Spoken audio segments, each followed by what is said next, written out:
Hello everyone and welcome back to another YouTube video here on the channel. As you can already see, I am once again joined by the almighty Philip, aka iCentrix, grinder, moderator, and all around super good Yu-Gi-Oh player here on the channel and in the community. Philip, how are you doing? I'm doing good. It's the first day of the new year, first day with a new Forbidden and Limited list. I'm hyped. I am as well, absolutely. I mean, it's such a cool coincidence that first day of the year also means first day of the new format, and like it's all coming together today, and it's very exciting. And that is what we are going to talk about today, because us two, you guys already know here on the channel. Usually we are going to do the meta analysis together, and that is also what we're going to do again today. We're going to talk about all the decks that you can already see on the screen, and we're trying to put them into a spot where we think they are deserving. For example, top meta, challenger, high potential, or maybe next time, maybe next format. Who knows? But yeah, that's basically what we're going to do. And I think because that is a lot of stuff to talk about already, we should just not waste any time and just right away get into the action. And do you want to take away the first one right away? I mean, like the first one we have is plants, I think, right? Yeah. And plants being a deck, like being hit like on the last Forbidden and Limited list, I'm very happy about it. and so I hope like before the aroma support comes, but I really don't want to think about that already. But I think right now we might be able to finally put plants into the rogue category where it deserves its place. I think there's no way around it, right? Because like you can't play the regular combo anymore. The regular combo was why the deck was so good. And I don't know, have you seen like anybody already on YouTube or somewhere maybe trying to figure out something new with the current cards? I have not seen anybody, honestly. I mean, I also haven't seen like a big combo vids. I mean, I heard like of some combos you can go, but it's just like way less consistent. And with Rika Sun Avalon being a deck which is played like less and less in the last formats, like last tournaments, like we saw like in Wisest Bologna, only one top him. Yeah, true. Also, I didn't see a lot there, so I think like the decline should just like go on until the deck gets more support. Yeah, if even Jessica Robertson lays down the deck, that is a sign, of course. And I think I'm down to put it into the rogue category. There we go. Rogue it is for plants. Yeah. Also, a good point being mentioned in the chat right now. We are probably going to go into a hand trap format, most likely. I mean, it's always just a little bit of a guessing game because nobody can really tell just yet. But I think that I would also agree that there's probably going to be quite a few interactions being thrown down from the hand. And Rika Son of Along, now with even lower consistency, probably is going to struggle quite hard against that. Yeah, especially since you cannot like go into like a second Dryas. If you somehow like remove it from the EMZ like with Mudanasaur, you cannot go into a second Dryas. So like the deck is like also like gets more hurt by hand traps like Imper. Yeah, so maybe we're finally going to see a year in which we don't have a YCS or European Championship win by plants in Europe. Let's see. It's the year of the fire, and plants don't go good versus fire. Fair. Yeah, we learned that in Pokemon very early on in our lives, of course. Okay, over to the next deck. Also, a long-standing contender in the meta game already, has been around for quite a while now, and it's Branded. And with Branded, I am very excited, honestly, to see how that's going to develop, because there's basically two teams in the Branded region at the moment, and the one team is just playing pure Branded all the way through. For example, as Igor did at YCS Bologna. They usually tend to also go for like 50 to 55 cards or something like that. And I think those decks are still pretty promising. And then, of course, there's the other team of Branded Camera decks, which you are, of course, also an expert in because you use that strategy to top YC's Dortmund lately, right? Yeah. So between those two, which would you just now say is the stronger one currently? So it's really tough, I think. But if you're asking me, I think like the standard Puppet Lock Branded is stronger right now. Okay. Since I think the Chimera deck is like also, so first of all, people now know what the Chimera cards do, True. which they didn't know at the start. And it's also like very easy to interrupt the Chimera deck since all the plays are quite straightforward. You know, you gotta get to your Burfomet somehow. Yeah. And there I just think also like the boards of the Chimera deck sometimes aren't even enough right now. Fair, yeah. I So feel that. even if you're getting to your full board, if you're playing like against some decks that can break it, you're having a tough time. And I think there, like the puppet lock is just a lot better. Also, like versus evenly, I saw a lot more people playing evenly right now, and the camera deck struggles a lot versus evenly. But I So I think just in Gibraltar's better. general, also, I want to say that branded is actually kind of nice going second. Like it always had that Yep. reputation that is good going second because of Guardian Chimera and so on. And I feel like the Chimera cards, even though Guardian Chimera is also a Chimera card, the cards themselves aren't that great going second. They don't give you a lot of power to play through fields, and therefore I also do believe that the pure branded strategy is just the more safer, better approach. Another question though is how good of an approach is it for the format? Do we think it's a top meta strategy? I don't think it is, right? I also think I would put it in a high potential category. Like I think it's better than Rogue, but I don't think it's like a clear challenger of the meta decks right now. I think like the deck just lacks some power. Yeah. It might be the reason that only like a few people can pilot the deck perfectly. So we might have like some people being very capable of piloting the deck and so doing better. For sure. But I think in general, from pure statistics, the deck is a high potential deck. Yeah, I would probably agree on that. But I mean, it's interesting, like because if the player is very strong, we like very regularly have like one branded player going very deep in the tournaments because we at the European Championship in the points playoff we had Sofiane getting to top 4 with it and then losing first I think to Jonas and then also to Dinkabui of course in the infamous match for Worlds, and then now we had Igor which also made top 4 losing to Dinkabui as well again. Like I think Dinkabui is just a branded killer, honestly. But yeah, I think high potential is good. I don't really know. Like we had a long time where basically every set gave us branded support, but I think there is no real branded support to be expected anymore because I think they kind of moved on to Manadium now, right? The fusion. Yeah, the lore ended. The lore officially ended, but I think there was like a spoiler for season 2, so I'm already scared. Okay. Let's see. For now, we will go with high potential. And the next one, I personally think, is a very interesting deck to look at, and that is going to be Centurion. One question to open things up. Were you surprised by the amount of Centurion decks topping at YCS Bologna, or did you expect that kind of number? The number, of course, probably you know, but the number was 4 in total. 4 Centurions. Yeah, I think about 4 or 5 Centurion, I think, topped. Yeah, I was quite surprised. I knew the deck like had some potential, but I still felt like the deck was a bit too weak versus a lot of hand traps and board breakers, since you like gotta set up your calamity lock in your opponent's turn, so you're getting hit like by hand traps in your turn and getting hit by things like books in your opponent's turn. Fair. So I think that hurts a lot. But I gotta admit, like the deck was quite good. It had the power, because like if you're like losing the die over Centurion, you are pretty much gambling in game 3 most likely. True. And we shouldn't forget like the Centurion deck is one of the few decks that already gets a huge boost with the Maze of Millennia set, which drops in 2 weeks. Yeah, true. Since it's like the only deck that can use like Bonfire from the get-go.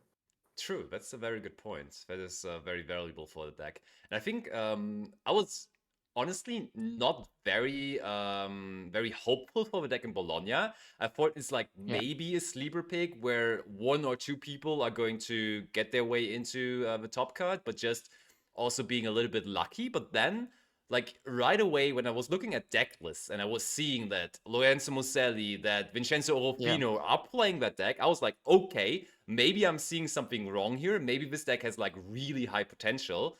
And I mean, both of them did not end up topping, but still 4 Centurion decks did end up topping. And I think if we are going into a format where like 1 or 2 decks are super popular, and then Centurion can prepare for those decks by playing the necessary non-engine cards, and the deck has plenty of space for non-engine, I can see Centurion maybe being like even a player in a triangle top meta, honestly. I think that's like a bit too far, to be honest. For me, I think the deck is good, the deck is strong, it gets a lot stronger, but I feel like we still haven't seen like the whole way of players experiencing how to develop the deck. Okay, yeah, Because fair like enough. right now, I think we see like very standard lists with like chorus and so, but the deck itself doesn't lock you into anything. So you have like a lot of way to add different engines you want to, like we saw with super heavy engines True. or Dogmatica engines. So because you don't you don't restrict yourself to a lot. So I think right now with the actual way, it's probably like the perfect fit is like high potential. I think.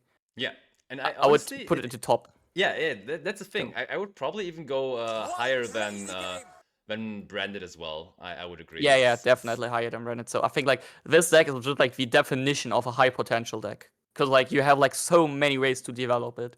yeah, absolutely. I do agree for sure. Silver Gaming, thanks so much for the follow. Appreciate it. And now the next deck, and you did not even want to put it into the list, but I was like, I did not want I to. am now an Exosister expert, so we have to talk about expert. We have to talk about the deck. We have to talk about Exosisters.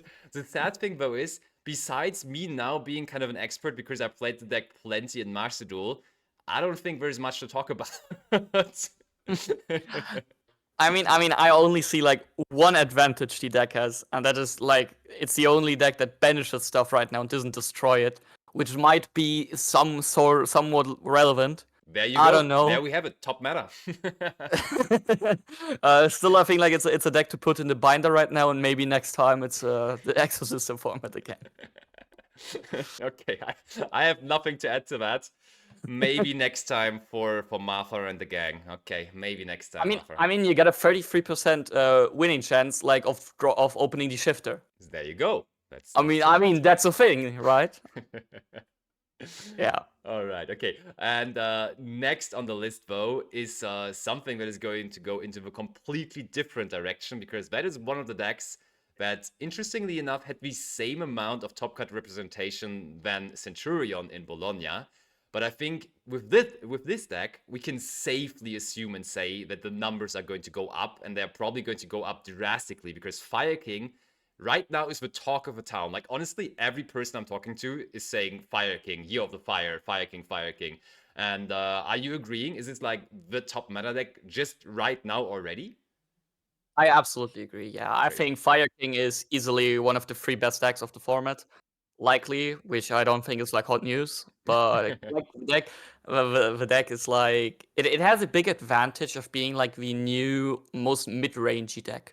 Fair. And like if you're remembering, like the best decks probably were always like mid-range decks. Yeah. Decks that like combo a lot and then have like a huge follow-up. And the follow-up of the deck is like is crazy. It's crazy.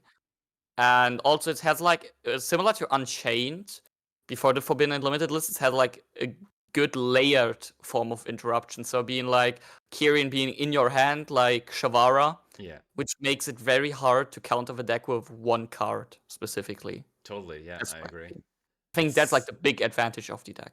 Yeah, and I mean, so you're saying it's already, without any further support, one of the top contenders. And that means even if we're just speaking about the format right now, basically the format of German Open this weekend, you already want to put this into top meta, huh? Yeah. I think it will be the most represented deck there. Okay, crazy. Likely. I mean, probably. I mean, we can argue like later which deck is specifically is like the best deck, but I feel like the it's like very close in the top spots right now, which is the best deck. There is not a clear best deck, but I think if you're talking about the best decks in Yu-Gi-Oh right now, you can't forget Fire King.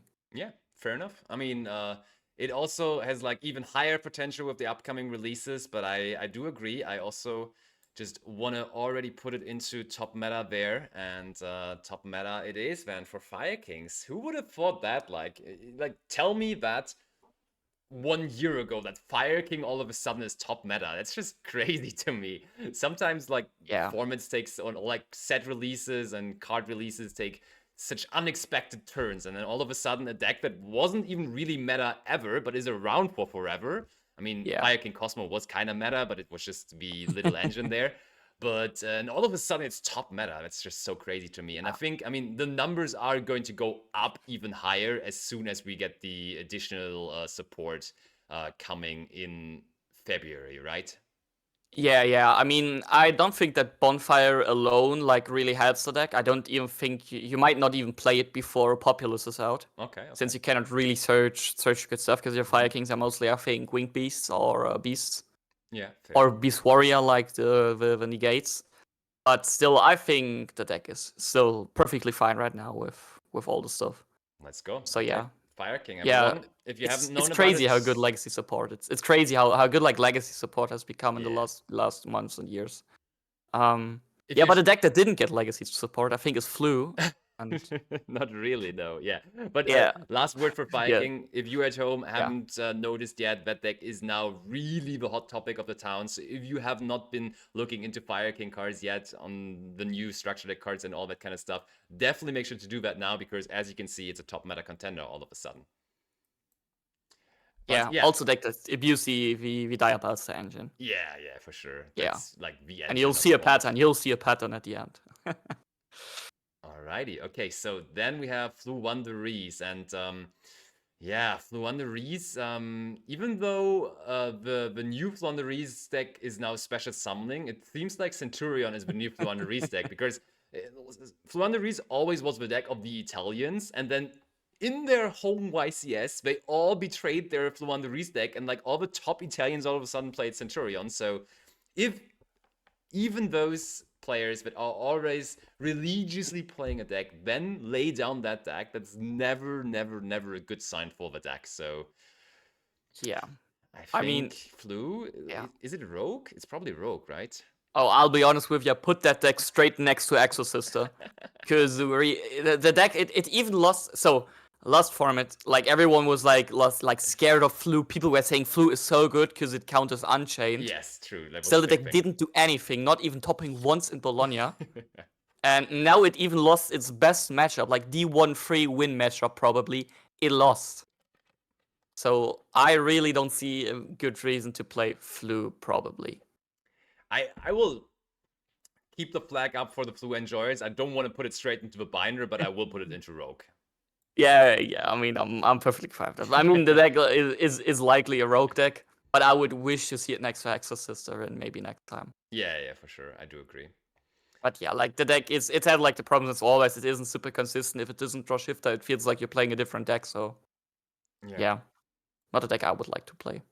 Yeah, I would probably not consider it either. The next deck, though, is an absolute deck that I would totally consider because as regular viewers of the channel know, I love runic decks and I love obscure runic decks like Runic Plunder.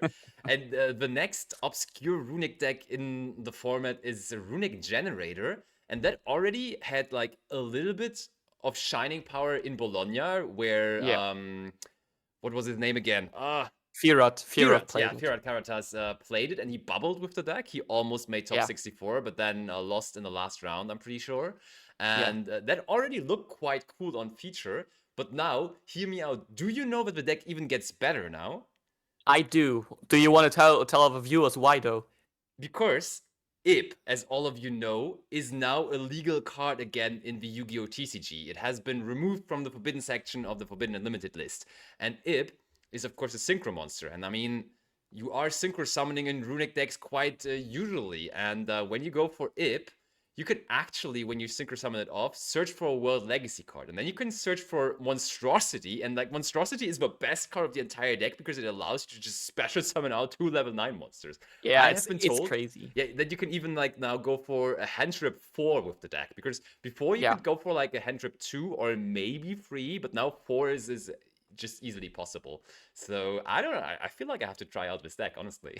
So the thing is, like a big problem for people is might be the budget of the deck, because it is quite expensive. Getting your hands on the Lobter. Yeah. Since it doesn't have a reprint and it's like from Eternity Code.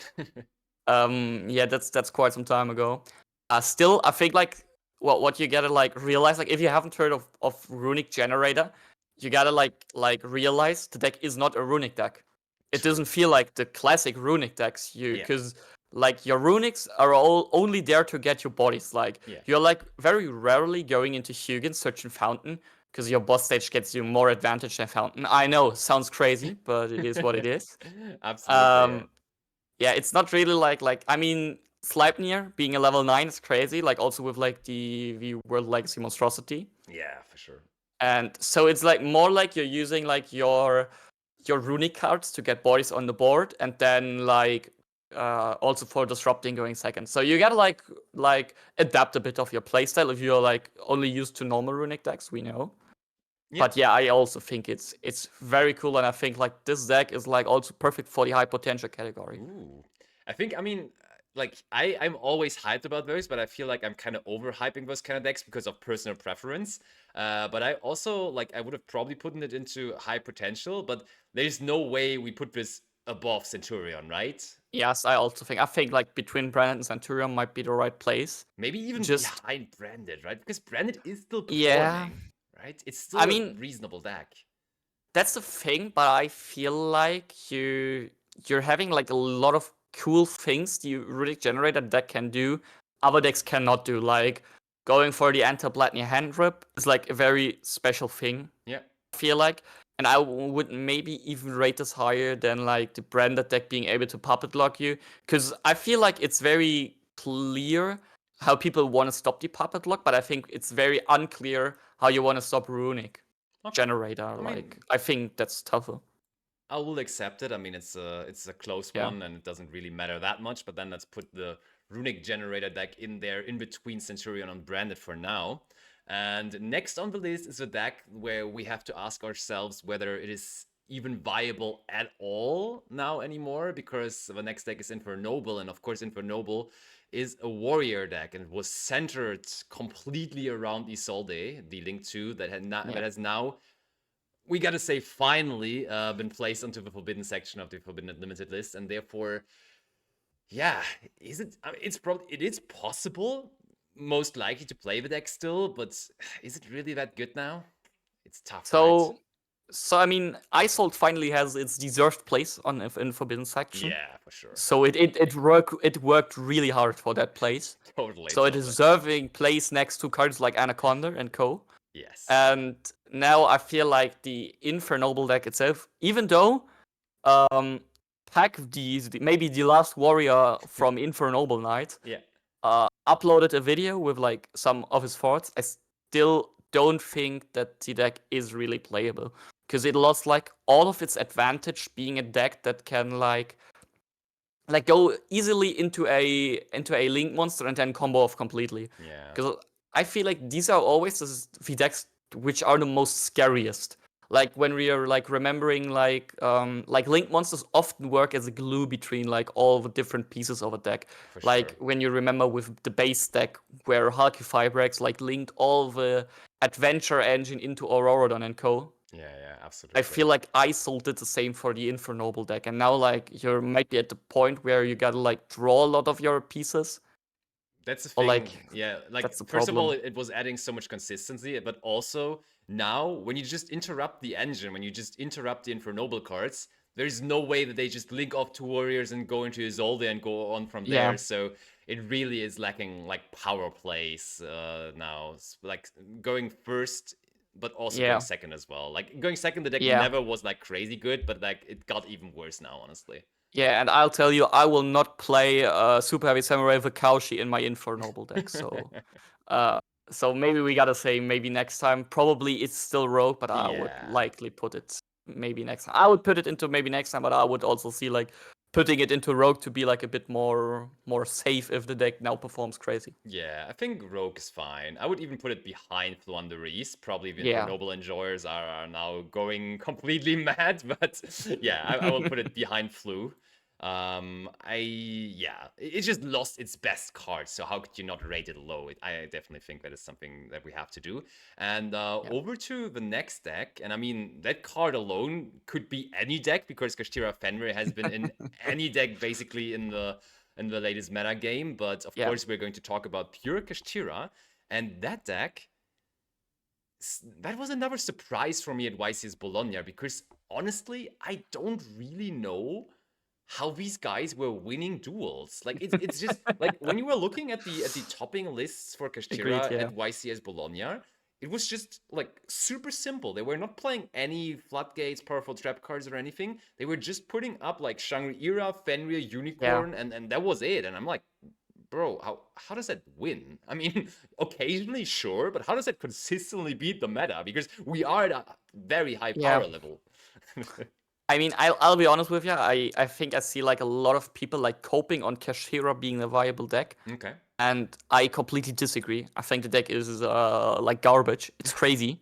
It's crazy how that deck even wins like single games. I mean, I don't know what they even do. Like, I mean, I know in theory, but always when I like asking people, they are like, "Yeah, you're playing like Fenrir Unicorn," and I say, "Yeah, but why?" like also like I mean I heard people like doing stuff like placing 2 flare metal dragons and passing, Yeah, and that I'm like, seems wow, amazing. That seems very wow. amazing. uh, Yeah. And so yeah, it's like standard. The catch mods are good. Putting 20 hand traps in your deck is good, but you will not consistently win with this deck. Like you cannot win 12 rounds and then top cut. I think. I would probably agree. And the thing is, Yeah. you guys, like, of course, there are many people in the world of Yu-Gi-Oh! That just hate Kashtira because a Rise Art was a card and they just really don't like the deck because it was around for so long. But, like, originally, Philip and myself, we both have positive feelings towards Kashtira because you like top German nationals with the deck, I like won regionals and top regions with it. So we actually originally liked the deck. But just because we have that knowledge and because we know why the deck was good in the past, we just don't understand why it would be good right now. That's the thing. Like, Yeah. it just doesn't add up why, like, passing on, like, 1 or 2 mediocre interruptions.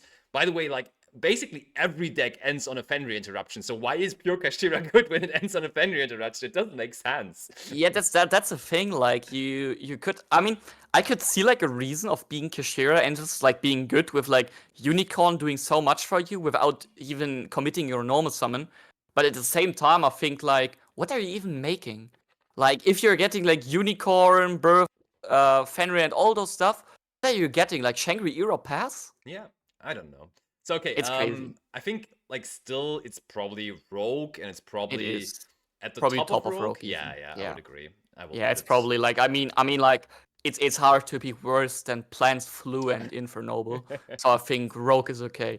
Yeah, and I mean, I still can see the deck top here and there, but I mean, if you like, it's kind of a bingo deck as well because you are playing like so many hand traps, and then you just draw the right hand trap at the right time, and then going second, just going Unicorn, Fenrir, blah blah blah. We know the drill. Of course, it can be Yeah. good. Like, don't get me wrong, it will win you games occasionally, but it just seems weird that it would be winning games like so often because like compare this deck Yeah. to Centurion. Centurion has like such a legit and powerful winning plan going first, which like Yeah. I'm way more convinced by when I'm comparing it to the Kashtira going first plan. Like it seems so much better, and still like besides that they both have the same plan of just playing a lot of hand interactions, and therefore I would have no reason to play Kashtira over Centurion like at all. Yeah, I mean that's the thing, yeah. But if we're talking like about a deck that has like a going first plan, I think our next deck is perfect for that. Oh yeah, Because indeed it we is. are talking about the combo deck of the format being Manadium. Yup. Yeah. And I think we gotta say Manadium is a crazy deck. It is. It is like it is like the one pick for combo players, and if you're like believing combo deck is like the best choice right now, I feel like Manadium is your choice. And Yeah. the question is, how high do we put it? I think we could even make a case for top meta. I think. I was thinking I the think we same. could make a I'm case. thinking the same. It's like it's really strong. It didn't get hit at all. Yeah. And I think we're going to see the deck a lot because people already enjoyed it quite a bit before the list. And now, of course, with the list, people are going to jump onto it even further and even more. And the thing is, in the beginning, everyone was saying the deck cannot play going seconds. But I've been proven now enough times that actually it reasonably well plays through fields going second too. Yes, it does. The thing is, it isn't very consistent playing for everything. That's a Yeah. thing you gotta accept. But it is good going second. It's not like being a deck like what could you compare it to? Like all the crazy glass cannon decks that cannot play go second. It's not like that. It's not like it has game plans going second, and I think Yeah. they are quite good. The thing is, still draw is a problem, but it's not like anymore that you are like ending always on nothing. Yeah. like having a Baron negate and maybe like a hand trap is still okay versus a card like Droll, which goes effectively -1. Yeah. In a As first one. as Trip would be saying, yeah, you activated the roll, you basically hand looped yourself for 1, yeah. I mean, if you're Triff Gaming, it's right. We both know that's not the case, of course. That the roll is still going to be good versus the card. Yeah. But I mean, the thing is, we of course always have to look at the entire format, and then we have to ask ourselves: is Droll even a card that is going to be played in main decks? If Manadium is a big factor in the metagame, that might become the case. But the thing is, if like the other two big factors of the metagame are Fire King and Labrynth, two decks where I would argue where Droll is not like super amazing against, then it becomes a gamble again whether you really want to main deck that kind of card. Of course, in the side deck, it would still be a very well played card because you would just want to have that answer to Manadium in general when it is a big factor in the metagame. But still getting 3 wins in game 1 when your opponents are not main decking Droll can be a huge factor, of course. Yeah, the thing is, like, Manadium will never be a deck that is, like, the most represented deck. Since, like, a lot of good players have, like, the goal to consistently top. Yeah. And I would argue Manadium is not a deck you're playing to top an event, it's a deck you play to win an event. Yeah, I like that, yeah. So I think that's, like, the case. And also, like, European players are more, like, on the consistent way of playing. It's more like an NA thing to go all in and gamble for the win, I feel like. So I think, like, if we're talking like about EU, the deck will not have a big representation, but you might still see it often like going deep in a tournament. Like there will always be like 1 or 2 Manadium players that can top and might even make it deep. Bologna was not a good showing for the deck. Yeah, but I have strong feelings about the deck, and I want to go with the suggestion that you made, and I want to put it into top meta, but I will put it behind Fire King for now, okay? Yeah, I would argue it's like a bottom deck in the top meta category. I like that. That's what I would argue. I think it's also a really fun deck, right? Because it's one of those combo decks where you can also sit down at home, just play it yourself. You don't even need a second person. I mean, it's fun for one player, yes. Yeah, exactly. I mean, you only need to have fun yourself when you're deciding on a deck to play. True, right? True, you're right, yeah. Not having a whole lot of fun going first anymore is the next deck, though, because Mikanko basically lost its main tool going first because it was like nowadays doing like a combo with Isolde and then giving your opponent the exit golem and so on. Yeah. And that combo basically is not possible anymore at all. Yeah, actually, if you're now playing Mikanko, you're playing a deck that is impossible to play going first. Pretty much. You don't have any win con, you're playing Hewley lock pass. Yeah. Which is not good. It's a horrible idea to play a lock which can be outed quite easily, even though I think the deck is unplayable right now. I'll be honest with you. I think the deck lost. Like, yeah. The thing is, the deck lost. Like I said before, like it lost the glue. Isol was the glue between all the engines, like being a glue into like Gan and Can, being the glue from Mikanko into the Renowned. And now you're like hoping to draw the right cards. Yeah. Especially with like a card like Renowned not being a good card itself, but Renowned being like synergizing so crazy with Isold. Like with you sending a equip spell, then you can special summon the Renowned from your deck and just like re-add an equip spell. Yeah, that was such a crazy interaction. Sure. And now like you're losing it. You cannot send your own Mikanko's equip spells anymore, which also were like guaranteed value. True. Yeah. I think that deck might even be harder hit than Infernoble, and that's crazy. Because even though you don't know, Isold was initially a Noble Knight card. Yeah, true. The thing is, so like going first, that just doesn't happen anymore. You just go blind second with the deck if you want to play the deck now. I think, like, because you were doing that before all of that Isolde shenanigans were invented, basically. It was pure going second deck before that. And I think that can still work because you still have, like, the same weapons than before. You can still just Lava Golem, Sphere Mode your opponent, and then go from there. Rather Lava Golem and Sphere Mode, to be honest, or, like, maybe a Kaiju. So I think there aren't that many going second decks in the format right now, and maybe catching people by surprise. I want to put it into Rogue, but probably even behind Infernoble, so like really bottom of Rogue, honestly. I think if I'm being honest, it's clearly a maybe next time deck for me. I mean, I would rather play Exosister than Mikanko because going blind second is such a risky idea. Like in formats where like you have Fire King, you have Manadium, you have Labrynth, Yeah, all for those sure. decks, and then you're like going blind second and just hoping you draw like what are you even drawing? Like double Lava Golem, Ohime? Is Yeah. that your plan? And even then, it's not like an easy OTK. Because what are you setting up? Like you gotta like attack with 3 of your Mikanko's, Yeah. It's tough. and It's definitely tough. still you're hoping like your opponent does not have like, I mean, like the standard play would be like you hoping to get like to, I think, um Hare, Ohime, and then like stealing the Lava Golem.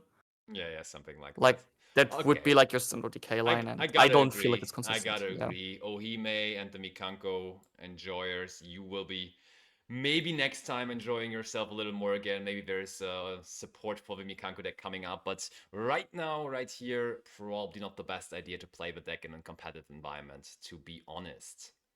So, next on the list is a very interesting one because that one was anticipated for a very long time. Basically, every Forbidden and Limited list for the last 2.5 years, people were saying, Hop Horror? Can we get Hop Horror Yeah. back? Isn't that the thing? Like, come Yeah. on, Orcust Yeah. doesn't do anything here. So just give us back Hop Horror. And now Hop Horror is back. And now the question is it is it good enough? Is it going to be a factor?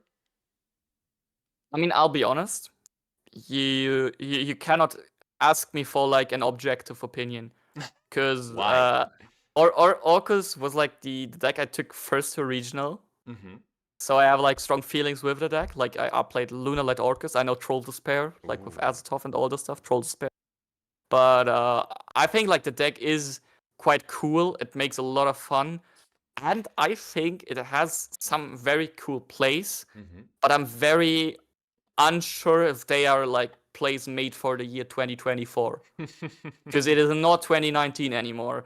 It's like the same with like Dragon Rulers is like true for Orcus. Like Orcus is a deck that can make like a very good board going first and still have like crazy follow up, but every deck has that right now, Yeah, fair enough. which is the problem. But still, I think like the deck, I mean, I would love to put it into high potential, but I'm unsure if it like can compete with decks like Centurion branded or like the Generator deck. The question is, how do you even play it? Do you just play it pure, or do you play it as Runic, Um, Orcust, or you what's play what's it the you play play? it likely with Horus cards, because Horus, yeah, okay, Horus that makes cards sense. like they synergize perfectly with the Orcus cards. The problem still being like being hand trapped on your Gearsu is tough. Yeah. Mm-hmm.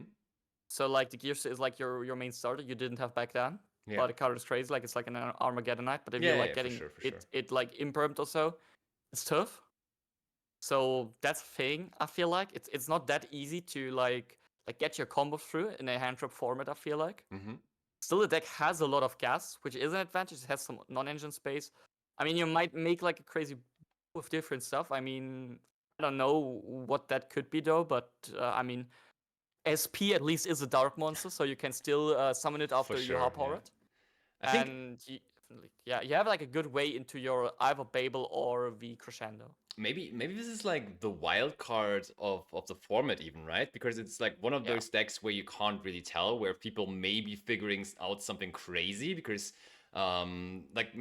I think the card itself, like the Orcust engine, is a really powerful engine, and maybe we're just going to at some point have a deck like a cool dark deck that is Yeah. just splashing in the Orcust engine, and I can totally see that all of a sudden being the best deck in the room. Like I'm not saying it will definitely happen, but I could totally see it happen. And I mean, we had cool Orcust splash decks before. Like, I mean, Striker Orcust, holy, what a deck that was, honestly. Yeah, I mean, I don't know if Striker Orcust is still a thing in 2024 with Mermaid being banned. Yeah, for sure. But It's yeah, different. Yeah.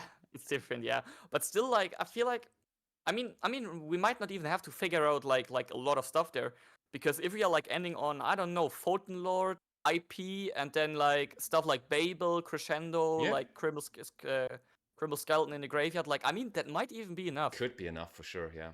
Because here, like just going like with IP into like going with IP into SP is so crazy right now.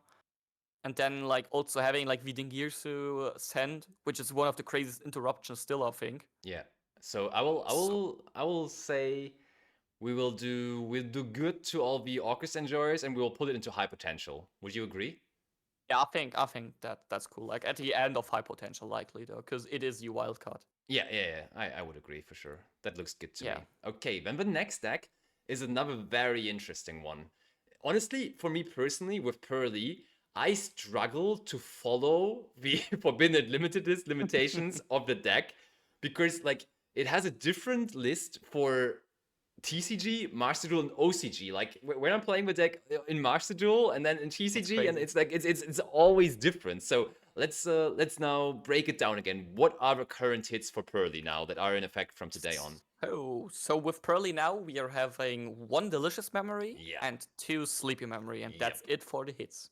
So that means the hit basically we just got with this list was rather small because we only lost 1 sleepy memory basically, right? Yeah, but it is like bigger than you might think even. Yeah, I think it's just crazy how low the total amount of quick spells now is in the deck, right? The chance Yeah. of hitting a quick spell with Purrely is just going down and down and down with like the less and less amount of cards we have there, and like only 1 Yeah. delicious, only 2 sleepy now. So it's tough, isn't it?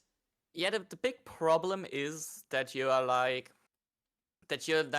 you never you cannot forget that if you're playing like Purrely, the My Friend is one of your best ways to search a card. Yeah, So but for My Friend you gotta reveal 3 copies yeah. to get like a real search, like a classic search like we know it, like where you just pick a card. Hmm. And that's just like impossible right now with Sleepy.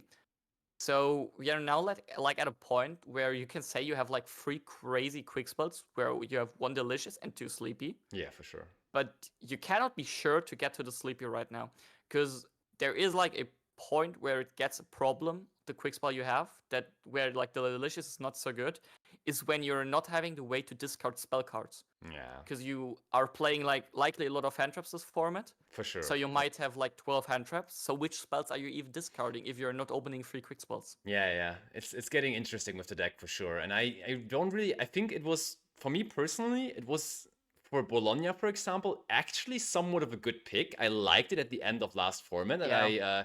I think people were, for example, I think Gabriel Susi once again played the deck, and like a lot of French players actually were playing the deck, mostly also main decking Dimension Shifter there. And I Yeah. kind of liked the decision because it felt like people were kind of sleeping on the deck. People were kind of cutting XYZ Encore and stuff. Nobody was playing Kaijus or whatever. So Noir Pass felt like a legitimate game plan there, honestly, for that event. Yeah. But now, like, even less consistently getting to that, even, it makes it even tougher. And therefore, I honestly don't know what to think of the deck. I don't know whether it even has a shot in the meta game anymore. I mean, it's tough, but I still have high hopes in the deck. Okay. Because Purrely has a very weird dynamic of a deck being like, it only being weak to specific outs. Yeah. Like the Encores. So it has like very specific outs. So Yeah. even though it might get worse, it could get better again if people cut those cards. Yeah, fair. And that's like the crazy dynamic the Purrely deck has, like that you're like, if people like sleep on it, it's crazy like how hard they might get punished. Yeah, totally. And like the main decks right now also don't have like clear outs to Noir, from what I believe. Because I mean, if there is like a Noir setting, it's tough for Labrynth. Yeah, for sure. Because start setting your traps against Noir. Have Good fun, luck. yeah. Have fun with that. Good luck, yeah. And also like, I mean, like the other decks have like quite okay Purrely matchups, I think. But still, I think you might put the deck even still in the challenger category. I have hopes for the deck, but I will get a lot worse with the next main set. I was thinking where, like, that the goblins come probably out. it is the first deck in the challenger category. Yeah, let's just do that. I like it. Let's put Yeah, it up there. I think. I mean, I saw like a lot of people like putting it into Rogue. I don't think the hit is that hard, but I might be wrong. Like the deck, it could like develop like everywhere.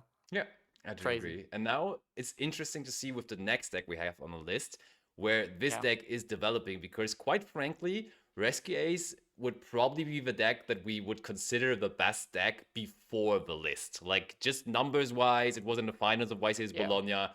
It probably would be the best deck.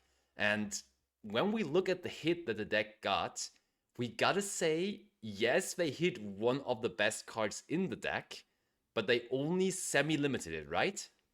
They limited it. Oh, they limited it. Semi-limited Okay, is okay. in the OCJ. So True. like we have Airlifter being at 1 right now. Yeah, okay, airlifter, yeah, right. And I think the hit to Airlifter is like harder than you might see it right now. Okay, okay. So I mean, like the hit is still maybe much more okay than like hitting Emergency, like the OCG just did with their own Forbidden Limited list. Yeah, yeah. I still think like the big thing that changes is the deck gets a lot weaker versus hand traps right now, because you cannot open the Airlifter so consistently, because Airlifter was like one of your main ways to play through hand traps, I think. Yeah. And that's the thing where I feel like it gets weaker to hand traps, which helps decks against it a lot. Because before it was like, yeah, one hand trap never stops Rescue Ace, two often do. Now one might be enough because your opponent doesn't have like the right consistency. Yeah, I like that. But That's the definitely there's some truth to that.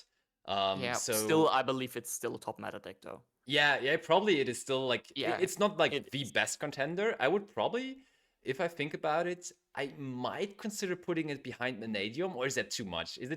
I think that's too much. I Okay. think that's too much. I mean, I think there's even an argument you can do to put it above Fire King. Ooh, I see it okay. below. Okay. I see it below Fire Personally King, that I too, think there me, is an yeah. argument.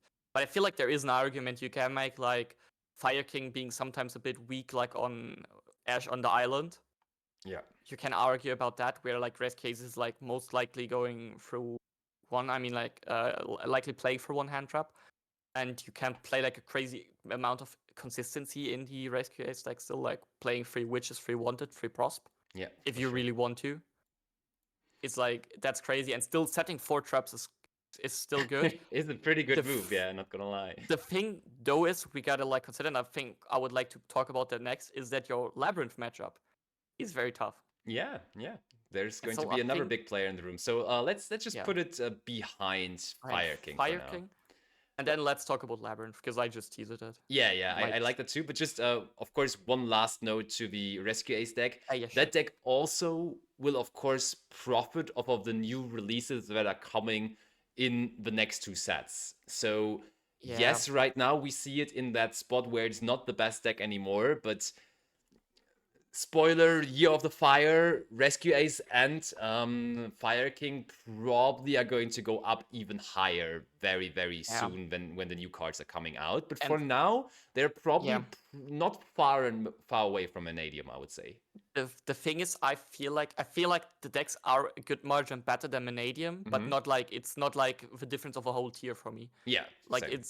it's still good, and I feel like the dynamic between the Fire King and the Rescue Ace deck will be that both decks are quite good, like maybe even good, but depending on the format you're playing and depending on what side deck cards you're expecting, one deck gets a lot better than the other one. I mean, a lot is a bit much, but they might get better, since like as an example, if you're playing like against a if you're expecting a lot of Fire King, Gravekeeper's Inscription might be a card you're considering. Ooh, which hurts a lot against a Fire King deck, like just like one example. And then you're at a point where you're like asking yourself, yeah, but if I'm playing then the Rescue Ace deck, I don't get hit by the Inscription as much. Yeah. So I think that will be like the dynamic with like side deck cards, like whatever people play, like you might choose the other one. Yeah, that is a very good point. So yeah, in the future, we will have support for those decks, but also right now, Labrynth is a very strong contender because it was completely unhit by the list. And therefore, we are probably going to talk about another top meta deck here with the Labrynth strategy. But this deck will also receive support, and this support will already come in the set this month, right? So in 2 weeks from now, basically. Yeah, in 2 weeks. And we will have, if you haven't read the card, you've slapped on a lot. Transaction rollback, yeah. Rollback. It's a pretty good card. Transactional rollback, if you don't know, is like a very simple effect. Like it doesn't even matter what the card is on the field, because that one will likely just come up in a few occasions. But like it being in a graveyard, just banishing it and copying an effect of a trap card in your graveyard, a normal trap card, is just crazy. It's insane for the deck. You can just play a lot better through the Ash. You gotta draw it though. That's maybe the one downside the card has. Like you gotta draw it. You cannot really search it easily. Yeah, Okay, but so still it that gives a lot will of power. boost the deck massively. But I mean, Yes. already right now, the deck is in such a good spot because, I mean, in Bologna, it was honestly in Bologna, I think it's fair to say that the top players kind of agreed on this deck being the best pick for the event. Because when you were looking at the names that they're bringing this deck to the tournament, you saw even like some of the Americans like Christian Arena playing it. You saw Gabriel Nets all of a sudden picking up the deck. And those guys are usually like big combo players. And then when they are all of a sudden playing a trap deck, you kind of can tell that maybe it is the hidden best deck of the format. So even though numbers-wise and also it being in the finals, Rescue Ace was like the big deck of the tournament, it felt a little, to me at least, like Labrynth was kind of... Also, of course, let's never forget Dinka Bui making top 4 with the deck once more. Yeah. It felt like the sleeper best deck of the tournament, and maybe therefore also the entire format there. I mean, I'll make an unpopular opinion here. I think that Labrynth slightly overperformed in Bologna. I still think the pick was very good. Yeah. People made, but I think it overperformed. Like people were like, I think picking it because they expected like a lot of race case being probably the best deck. Fair. And so I think like that depended a bit there on the matchups, but still the pick was definitely good. I mean, I will not say like with overperformed. I don't mean like the deck shouldn't have topped like any. I was pretty sure the deck will top good, but wasn't like I think like it. If you would like pick it now again, it might not go like all that deep again if you're playing it the same format. Okay, but we do agree on it being top meta, right? Yeah, it is definitely top meta deck, but I'm very unsure about how good I really think it will be. Because, I mean, it's tough because Transfer X Robic is such a crazy card. Yeah. And you cannot ignore the deck. But if you're like playing free Ash, free Bell or so, it's getting a lot tougher to play Labrynth. Yeah, and I mean, yes, we just talked about the one fire deck being a good matchup, the Rescue Ace deck. But then on the other hand, the Fire King matchup is kind of rough, isn't it? I think it's not the greatest matchup ever. It's pretty bad. It's pretty bad from what I know. Because like all the destruction effects you're getting like easily with the Fire Kings, like they hurt a lot for you, like for your Labrynth deck. I mean, I don't know, like if you can like hand trap maybe the Fire King deck easily. Like you might be able to, like if you're fitting like your 12 hand traps in Labrynth, you might be able to interrupt the big destroy effects most of the time. Probably. Yeah, for sure. I'm very unsure right now about that though. Because like all the Amlo Whale stuff people might already do, like it will get more with Bonfire. Yeah, for sure. So I think like with Transaction Rollback, we might say that Labrynth is the best deck. Fair, but I mean, at the end of the day, this is without transaction rollback. So I would personally, for now, I would probably put it between the two fire decks. I would put it in front of Rescue Ace, but behind Fire King, to be honest. Yeah, the thing is, I feel like people might prepare more for Labrynth. So I might even put it below Rescue Ace. Okay. So I would put it personally below Rescue Ace, but I would see your argument putting it between the fire decks, because like with the Lost Airlifters, you could argue that Labrynth is maybe the more solid deck. Yeah, I think so. Like, I also like it in the way that it has a bad Fire King matchup, therefore it is behind Fire King, but it has a good Rescue Ace matchup, therefore it can at least stand in front of the Rescue Ace deck. And I think also just numbers-wise, this deck will be way more represented for at least this weekend and the next couple of weeks compared to the Rescue Ace deck. I think a lot more people will be on Labrynth, and it therefore will also just outperform Rescue Ace in that way, because just the amount of people playing the deck will be so much higher, and then obviously like some will convert, and I think just therefore it will be performing better. Also a good point from chat right now. I want to add that like X-Crazy, shoutouts there, saying, what about Unchained Lab? Ooh, and I think Unchained Lab is also very interesting. Yeah, for sure. It's a good option. Because it's probably the best Unchained deck right now. Even though you're just playing 2 cards. 2 Unchained cards. Yeah. But I think the deck, it gives Labrynth like a lot of a huge different variety of plays you're doing. Like you gotta ask yourself if you want to play into Nib there. That's the thing. That's the problem of the Unchained Lab deck, I would say. Because you're losing a lot there, you're also losing a lot more to Evenly, I feel like. But like if you're like not getting counter cards against you, I think the deck might even be stronger than the standard deck. Fair enough, for sure. And I mean, it's also, we were saying that Labrynth was performing well in Bologna, but multiple of those lists were Unchained Labrynth lists already. So it definitely was Yeah. already a trend that people were including that. And from what I've heard, people have been saying that they were really, really, really satisfied with the package. So I would probably agree that Unchained Labrynth is definitely strong as regular Labrynth, and maybe even stronger. I would agree, yeah, for sure. Yeah, so I feel you could argue that, and so yeah, I think Unchained Lab is totally fine. Yeah, Totally good. It's a good deck. for sure. And then yeah. when we already mentioned Unchained, what are we doing with the other big contender of the meta game that now has lost two Shavara's?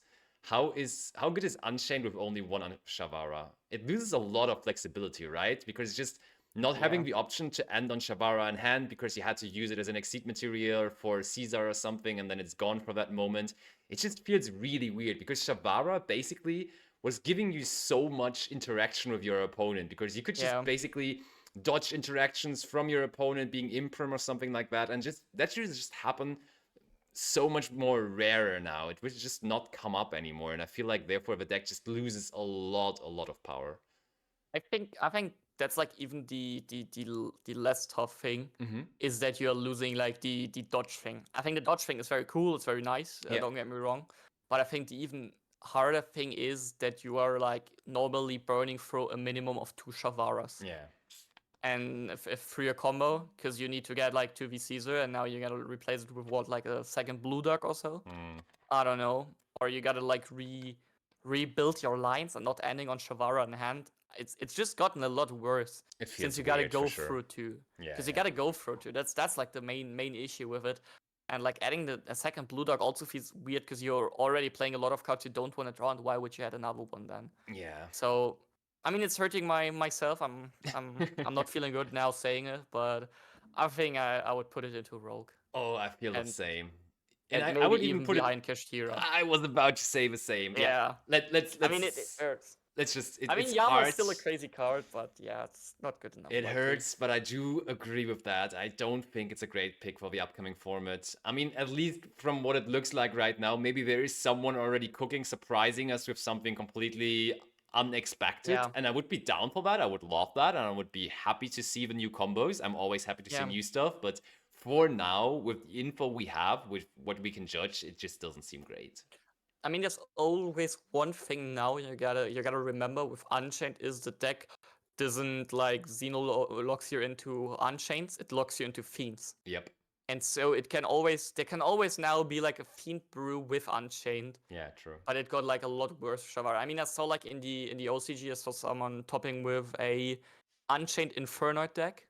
Okay. Yeah, it's a crazy pile of decks. I mean, they have grass.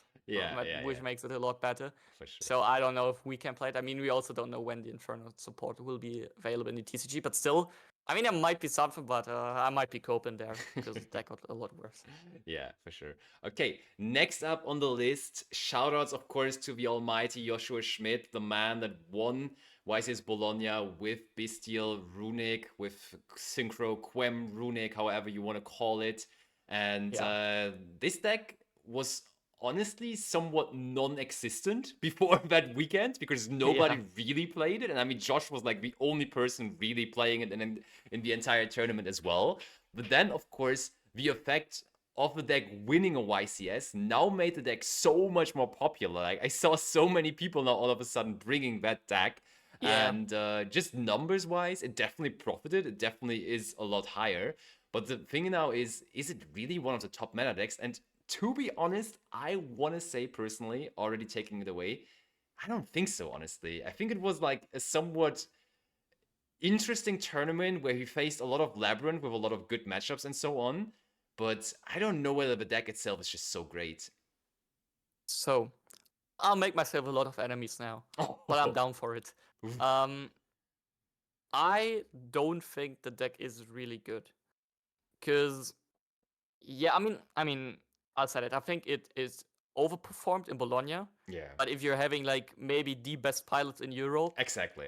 you can also like with a deck I don't think is maybe the best deck. Yeah. You can perform. I think that's also quite a motivating thing for me personally. Mm-hmm.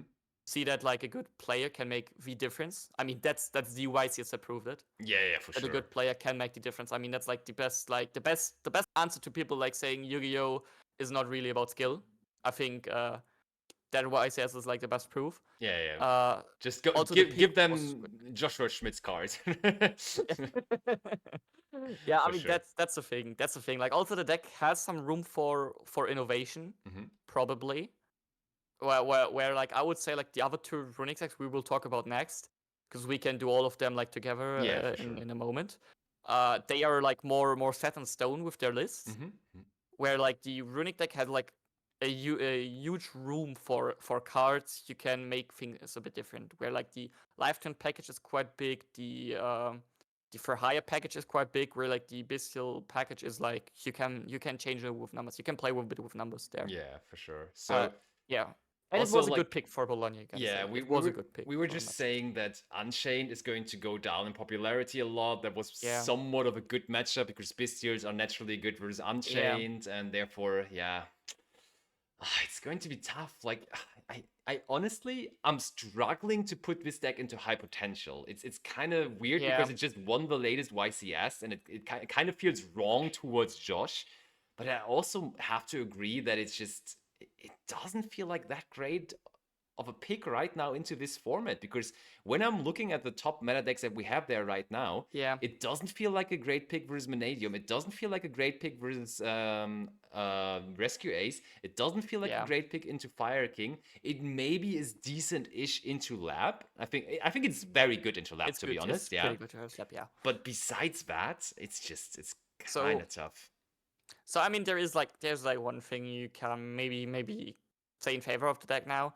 That's probably like Harper like being back. Another target. The deck's also strike it is another target. Even though not being a target likely in the biggest events of them all. But if you're playing like at a regional level and you're thinking like you have like some Orcust hats running around, pick up the Biscuit Runic deck. It's quite good into there. Yeah. Still like there I feel like a bit bad putting it into Rogue. Yeah. Because that feels wrong of it being a Runic deck. I might put it into high potential. Yeah. Probably even in the mid of it. Because like I said, the deck has room for innovations. It's like a whole different Runic deck.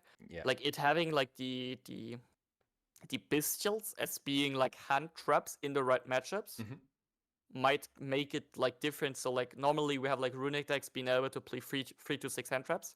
Yeah, for sure. And this deck might play more with Bestials, but I have big question marks on the upcoming format. But maybe we can put it above branded or below that's what I'm saying. I think that's a quite a cool statement, putting it behind Runic Generator, basically saying Runic Generator is the best Runic deck or the better Runic deck. and Firat knew it. Firat knew it already. And I mean, Chet is also adding a very valid point. It also kind of lost the tier matchup, and I mean, we can talk about tier next, as we're already talking about tier. But let's finish the Runics first. True. Yeah, there are 2 more Runic decks. And I'll be honest with you. I would put the Life Trends into Challenger for sure. Okay, you like Life Trends so much? Good. Okay. I think they are good, but I'm debating with myself if I would even put the Furhias into the top meta spot. Ooh, okay. I did not see that coming. Holy, why do you think Runics are so good now? The thing is, I feel like the Runics might have a good edge in some of the matchups now. Because, like, I mean, the Rescue matchup will stay tough. The Rescue will be very tough. The Manadium matchup will be very tough. But I feel like you might be able to work with a bit of non-engine around. The Labrynth matchup is crazy for you. Yeah. The Purrely matchup is fine. Yeah, I'll be honest with it. It's okay. You can win it. It's not crazy, but you can win it. And the Fire King matchup, I mean, like, the reason we say Fire King is good is because, like, it's a deck that puts up some stuff and can grind through. So, like, the same we were saying about Unchained before. And I would argue that if Unchained didn't have, like, the Caesar being able to negate the Hugin, Runics have a good matchup into mid-range decks. Yeah. Because a Runic deck is likely always more grindy mid-range deck than others. For sure. And Yeah, also another good thing mentioned, Slumber is a card. Runic Slumber, of course, there is yeah. Fire King. Just preventing your opponent from destroying their own cards is actually quite nice. Yeah, I mean that's also crazy. Like Yeah. if you're playing like against like the Ambler Whale play and you're just like slumbering the Ambler Whales, it hurts. It's huge, It it's hurts. huge, for sure. So, and And you like the Runic for Hire stuff even that much that you want to put it into top meta? I don't know whether I can see myself doing that, honestly. so the reason why I prefer that deck over the left turn deck is that I feel like it plays a lot better into draw Yeah, and hand traps. I feel like because you can special summon the Hugin in draw phase, which you cannot do with the live twin deck, true, true. since you get a normal live twin. Yep. And that's for me like the reason. Also, I feel like people still are a bit sleeping on how to interrupt the for hires, because people just refuse to read them. Because I mean it's easy. Like if you're reading like the live twin deck, you only have like blue does the same like red, they special each other. And if you have to read like the for hires, It's I so mean much you more gotta read a complicated, lot of yeah. cards. For sure, for sure. Yeah, Okay, and so that's also a reason. I think still I want to put them into Challenger, though, because I feel like I just don't know Yeah. whether the Runic decks are going to be the call. I like them as a challenging option in the format, but I don't think they are in the top meta spot right now. And I mean, therefore, I don't know. I think I have high hopes for the Fire deck. I would put both decks in front of Purrely though. I think okay. both of them are better than Purrely, You think? since they are more consistent than Purrely. All right, okay, let's do it. I think that's the reason for me. And I would put Furries above the Twins and down. Oh yeah, true. We kind of settled on that. You're right. Yeah. And then, like I You're said, right. like I have high hopes for the deck, but I can also see like it being a challenger deck. I think that's fine. Okay, so we're already quite long into this, so let's try to go a little quicker on the upcoming decks. The next one we are already teasering is going to be Tearlaments, and I mean Tearlaments, of course, got a massive hit, but already as you were indicating here with the symbol, of course it can still be paired up with the Horus cards, and therefore I think people make it look worse than it actually is. I feel like Tearlaments is still a valid deck to play. I'm not saying it's top meta. I'm not even saying it's challenger. But I think it might be, if we put Orcust into high potential, still be a high potential deck. I could agree with that that argument. I feel like with the loss of Kalbeck and Agido, Yeah. the deck lost like 90% of its reason to play it. Because I see that too. I see that. the big reason was like it is the one deck that can play through board with only engine. Fair, yeah. Well, it has like those cards that can just generate a lot of advantage. Yeah, for sure. Like the mill 5 is like I think like from pure statistics likely to get you 2 to 3 effects. Yeah. And now you don't have like the big mills, since like your only mills are like normal summoning Merly, which you will likely never do. Yeah, true. Or special summoning the Sharon, and also like not being able to now go for like just like a huge thing, not going like Beatrice, send Agido, mill 5, and then just shuffling back the Agido and like milling it in your opponent's turn again. It's pretty crazy, you're right. Like yeah. just that option you're losing makes a lot worse. I would put it into Rogue though, but maybe at the top. Yeah, that's what I'm thinking. It feels, I think the deck is still good. It the feels deck is still better playable. than Kashtira, right? At least for me personally, it feels better like than Kashtira. So the thing is, like again, like if you're opening good, the deck can do the same as before, and that's the crazy part of it. Like it being hit like with the two craziest cards everyone would likely agree on, it still like can do the same as before. It didn't lose like anything off the end board, but just less consistently. But I think like also it's like risky if it gets support at someday. For sure. Yeah. Okay, so two decks that I kind of would group together would be Salamangreat and Sword Soul, because both are like oldish decks, which at the end of the day, both are going to land in the rogue category, I would say, right? Yeah, I mean, since we put Infernoble, Flu, and Co. into rogue, I think Salad also belongs into rogue. Yeah. Otherwise, I would maybe even put it into maybe next time, since the deck lost the Gozenlock. Yeah, we gotta say the deck. I mean, Gozenlock is not even the best way before to play, but it was like a good board you could do.